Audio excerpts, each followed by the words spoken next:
Hola a todos, de nuevo y como siempre a las 9 de la noche comenzamos un nuevo programa en Tribuletes TV. ¿A quién entrevistaremos hoy? Dentro vídeo. Hoy en Tribuletes TV tenemos el placer de entrevistar a don José Antonio, profesor de Economía de Elías Sangonera La Verde, que nos hablará del cooperativismo empresarial, y a Diego Pérez, empresario de la región de Murcia, con el que trataremos el tema de los riesgos laborales.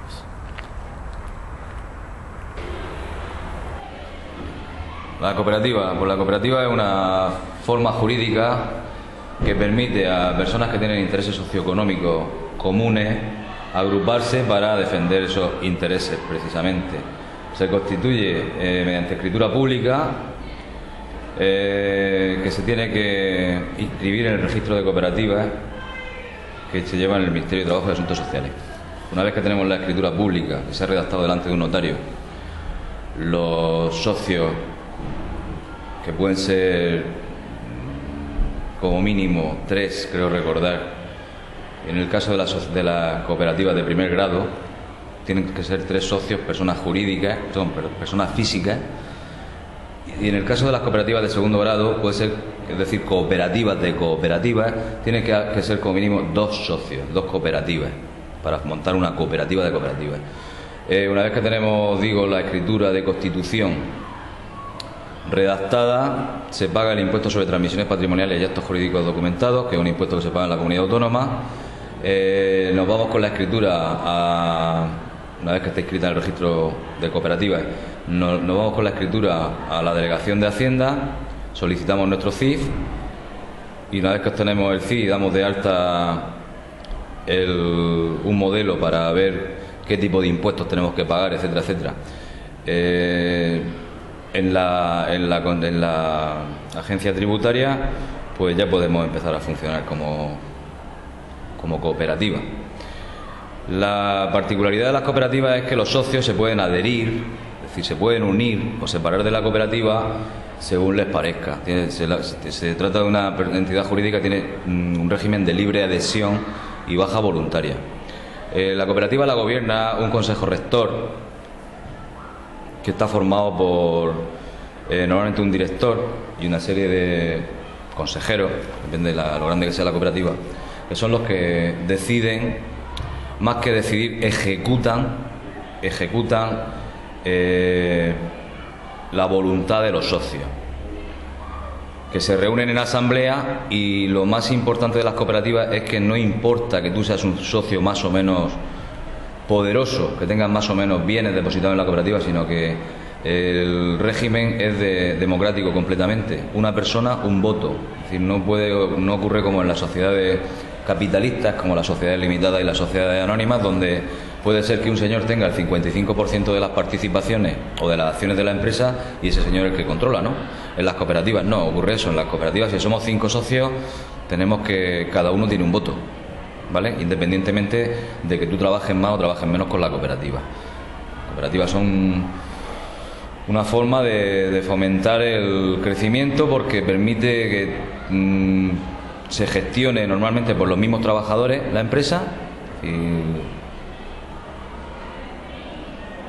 permite una participación total de los trabajadores en la gestión de la empresa, como digo, y es una de las herramientas más atractivas o de las figuras jurídicas más atractivas para iniciar una actividad económica, pues porque tiene un montón de subvenciones. A pesar de que ahora no hay muchas subvenciones, sí tiene muchas ayudas. Está muy potenciado la constitución de cooperativas, y luego también tiene un régimen fiscal especial, en el sentido de que paga unos impuestos sobre los beneficios mucho más pequeños que el resto de empresas. Y esto es así porque el resto de empresas pues normalmente buscan maximizar el beneficio. Entonces Hacienda lo que hace es obligarle a pagar un porcentaje, en concepto de impuestos sobre sociedades, del beneficio que obtienen. Sin embargo, como las cooperativas, el objetivo que tienen es alcanzar una serie de intereses comunes a todos los socios, parte del beneficio que obtienen, no recuerdo exactamente cuánto, creo recordar que era un 10%, lo tienen que invertir en la cooperativa para formar a los propios socios. Si una cooperativa gana, por ejemplo, 100.000 euros, 10.000 euros los tiene que invertir para ayudar y a formar, a fomentar a los socios de la cooperativa. que se organizan muchos cursos, se organizan muchas actividades que van encaminadas precisamente a que los socios sean mejores, aumenten la cualificación. Cooperativas hay de muchísimos tipos. Hay cooperativas, pues, desde señores que quieren hacer quieren tener una vivienda y en vez de buscar a un promotor para que la haga, se juntan y hacen una cooperativa de viviendas, ¿vale? Con lo cual les sale mucho más económico. Hay cooperativas de alimentación donde pequeños comerciantes que tienen poco poder negociador con los proveedores y con los clientes deciden unirse para conseguir mejores condiciones de precio y de calidades o de plazos de entrega, etcétera, etcétera. Hay cooperativas de consumidores donde los consumidores, para conseguir también mejores precios, hacen pedidos mucho más grandes. En el primer caso son pequeños comerciantes, como he dicho antes, ahora son consumidores. El consumidor, nosotros nos podemos decidir comprar, en vez de comprar pues un kilo de arroz, comprar 50 kilos de arroz para 50 familias y los precios van a ser mucho mejores. Igual que el arroz, pues te hablo de detergente, electrodomésticos, etcétera, etcétera. Entonces, es una personalidad o una forma jurídica de empresa muy apetecible o muy bien vista, más que nada porque el egoísmo típico de todas las empresas de conseguir el máximo beneficio, que al final se lo quedan unos pocos señores, aquí lo que se hace es repartir de alguna manera el beneficio entre todos los socios. ¿De acuerdo? Buenas tardes, Diego, y gracias por atender a nuestra entrevista. A vosotros. Sí. ¿Quién evalúa las condiciones de seguridad de una empresa? Bueno, hay dos maneras. Se puede evaluar por un empleado de la propia empresa, y si la empresa es muy pequeña y no tiene expertos en ese tema, pues lo subcontrata. ¿Cómo se determinan las condiciones que debe tener una máquina para ponerla en funcionamiento? Bueno, las condiciones, hay dos grandes grupos de condiciones.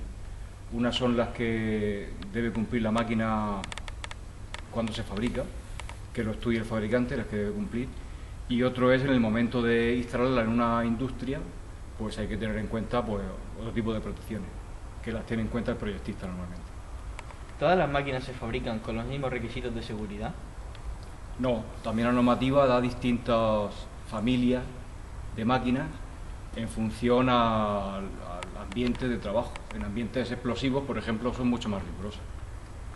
¿Cómo se evalúa la magnitud de los riesgos laborales y en qué valores se basan? Bueno, se evalúa con una fórmula que tiene en cuenta tres factores, que es la frecuencia con la que puede ocurrir un accidente, las consecuencias de ese accidente, si son más o menos graves, y la probabilidad de que pase ese accidente. Con todo eso se mete en una fórmula y se calcula. ¿Y cómo se actúa para evitar los riesgos laborales? Bueno, en primer lugar hay que tratar de que la máquina en sí o la instalación sea segura. Si hay un exceso de ruido, la solución no es poner orejera a todos los empleados, sino tratar de aislar la máquina, por ejemplo, ¿no? Y cuando esas condiciones de diseño de la instalación ya no dan más de sí, no se pueden mejorar, pues ahí es cuando entra en juego lo que se llaman los EPIs, los equipos de protección individual, guantes, gafas, caretas, ropa de determinados tejidos, aislantes, ese tipo de cosas, botas. Bueno, muchas gracias. Y con esto terminamos la sesión de hoy. Esperamos que tras ver nuestro programa, mañana todos seamos mejores emprendedores en la vida. ¡Hasta luego! Hoy en Tribuletes TV tenemos el placer de entrevistar a don José Antonio, profesor de Economía de Elías Sangonera La Verde, con el que hablaremos de el cooperativismo empresarial. Buenas tardes, Diego, y gracias por atender a nuestra entrevista.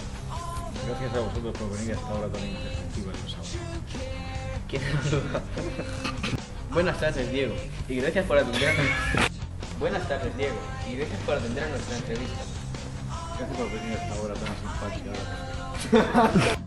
Hola, yo soy el entrevistado de antes y me acabo de dar cuenta que he estado todo el rato hablándole a un vaso de detergente. Hola, vamos.